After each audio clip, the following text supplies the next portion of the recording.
Samurai Pizza Cats. You watched that too, wrong? No, I'm just quoting you because I wanted it recorded. Samurai Pizza Cats for the win. Everyone go check it out. They're not a sponsor of the show, so we're going to have to cut that out. He's mocking me. He's mocking me.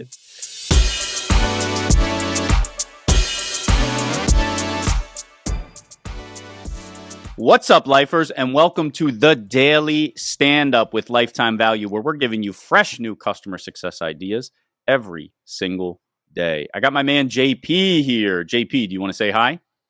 Fresh out the bakery, folks. What's happening? Hot and ready? Is that what they call it? That's right. And I got my man Rob here. Rob, do you want to say hi? Howdly doodly, Liferinos. And we've got Jess. Here, baby. We've got Jess here. Jess, do you want to say hi? Howdy, folks. All right. At least it wasn't, you stayed within probably your safety net there, Jess. I appreciate it. But I am your host. My name is Dylan Young. Jess, thank you so much for being here. Do you want to introduce yourself? Absolutely, Dylan. I'm happy to be here. My name is Jess Cohen. I'm currently the head of CS and community at UpdateAI, looking to deliver time savings and replacing blank screens using AI to CS and account teams around the world. My background is actually in organizational effectiveness and change management, so it led me to a career in customer success, because essentially that's what we're all doing, really helping people improve their organizational practices, whether that be through new processes or new software. That was spicy because you said replacing blank screens. And I imagine that was by design, because then I want to ask, well, what does that mean? What are you replacing it with? But anyway, if you can weave that into the topic of the day, please do. But you know why we're here. We ask every guest one question, and that is, what is on your mind when it comes to customer success? So can you hit us with that? Absolutely. I want to dismantle the QBR. I want to get rid of it. I want to replace it. I want to show us how we can affect change in a much more direct and effective manner. Not violent enough. We talked about this, Jess.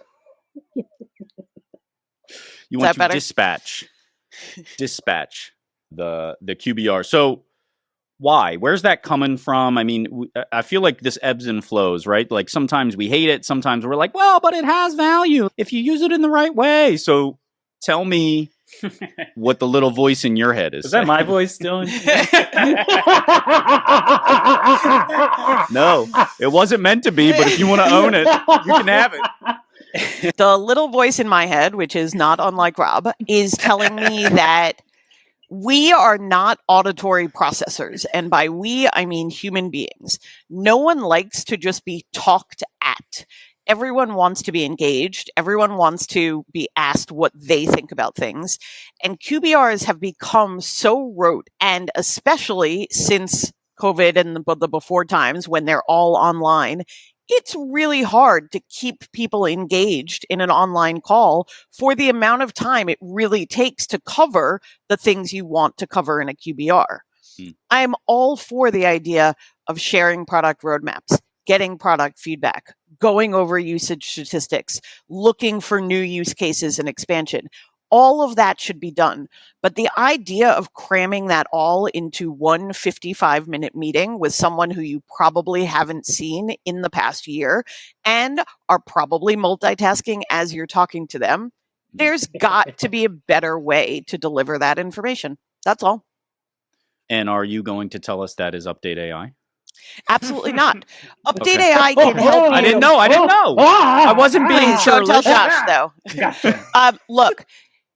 Can UpdateAI help you? Absolutely. Do I have dreams of UpdateAI being able to go through your past conversations and look through your stakeholder profiles and say, hey, you have a QBR coming up. Here's what we think you could talk about. And at the push of a button, we're going to create a skeleton deck that you can use as a framework.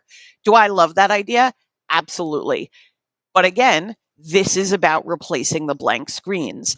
I want to help you have a starting point, but then you as a customer success manager need to be creative. You need to take that information and deliver it in a way that is going to be effective. That might be a full hour-long PowerPoint presentation. But my guess is that it would be better served to be, hey, a 30-minute coffee meeting every month, or a dedicated product roadmap session with the right people, separated from, here, let's go over your usage statistics, which is separate from, let's talk to the right people who are interested in using this software separately. UpdateAI absolutely helps you with that, but it does not replace you as a human being. And these days with rote QBRs, and we all have KPIs and OKRs that say you have to have a QBR every 3 months, every 6 months, we're losing that creativity with it. And that's not where I want the customer success profession to go. What's up, guys? It's Dylan here, and you know why I'm here. Hat in hand. I got a favor to ask of you. If you like what we're doing, give us a like on whatever platform that you find us on. And if you want to know when we're dropping new stuff, give us a follow, give us a subscribe. And maybe best of all, if you want to give us some feedback, drop a comment and let us know what you like, what you don't like, or how we can get better. We want to make sure we're giving the best content we can to you and others within the community. Thanks so much, guys. I'll let you get back to the show. Such a bizarre KPI for you to have a QBR with a customer every quarter, but that's a topic for another time. High-pitched Rob, do you want to jump in? Well, yes, I do, Dylan. So I think, it's funny. This is you're speaking to a battle that I have with myself all the time, Jess, and one that I was just having no longer than 10 minutes ago, because I set out about a half hour ago. I was like, you know what I'm going to do? I'm going to revamp my QBR template. I'm going to share it with all my clients. I'm going to narrow it down so it's just like the bare essentials. You know what I came up with? You deleted 15 it. slides. 15 slides. No, I completely screwed up my own activity. It was so bad. And, I often go back to, a CSM that I hired once. His name is Mike. I've invited him on the show, but he hasn't shown up yet. So good. Mike, I hired him, and it was his first job in customer success. And, I was educating him on all the KPIs and the lingo and, QBRs and whatnot, gave him all the decks and all the scripts and all this and that.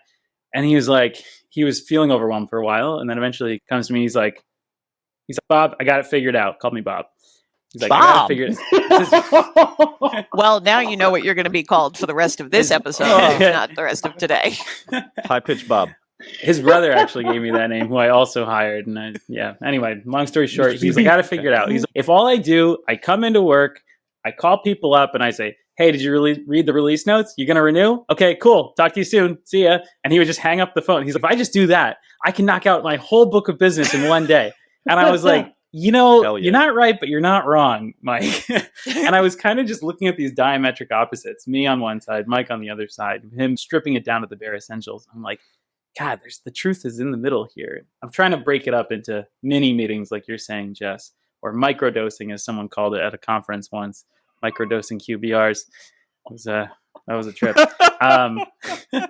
But yeah, that's all. Yeah, that was good. That was good. I don't have the answer yet, but working on it. That was good. Yeah, I got to say, this idea, I can't take credit for this idea. I mean, we've all been having these conversations. Recently, I had this conversation with an old colleague of mine from Slack, Wade Rocco. Hi, Wade. You should have him on the call, too. He is awesome, and he's been thinking about this. Slack was one of the first places to give that template. There was a button called the Midas bot. I could press a button, and it just generated a QBR deck. It looked at all of the user analytics. It suggested all the new features that you had to talk. It was awesome. And again, it replaced a blank screen and it gave me more time to think about how to be strategic. But look, if a customer wants to sit down with me in person for a half-day workshop, I'm going to take it and I'm going to love it, but I'm not going to talk about their user statistics. That's not what moves the needle on expansion. Well, it never did, though. And I think we just kind of lost the plot along the way. Those are all what we theorized were leading indicators for what we wanted to be the ultimate lagging indicator, which is NRR at a certain percentage point. So totally understand that. But you could if their thing is, hey, I need my users to adopt, and you as the vendor have a I just can't. I've got too low of a register, as they say. If if you as the company, the vendor, and your product people have discovered, hopefully with data to back it up, that adoption is what gets you to that NRR, well, then that is exactly what you should be. Well, I guess you don't necessarily want to talk to your customer about that, but maybe there's a reason. Maybe there's a reason you need to during the onboarding phase, for sure. You know what, Dylan, you're absolutely right. You do want to talk about it, but it's the way that you're framing the conversation. I like to think of data as discussion starters, not discussion enders. So you come in with this data, you say, okay, we see a lack of adoption in this team. So you don't want to just go and beat your sponsors over the head and say, get them to adopt, get them to adopt. You have to use that to then devise a plan and say, here are the 3 use cases that I think we could implement for this targeted group to get them to use the product more. Can you introduce me to those people who could take on a project like that? Do you have the organizational capacity for that right now? Or would you prefer a break? Those are the kind of conversations I want to set people up for. JP, take us out of here. Yeah, I mean, the purpose of the QBR, like what is supposed to be the purpose? If you don't talk to a customer at all, the fear is that, basically that we're relying on the customer to understand the value that they're being provided.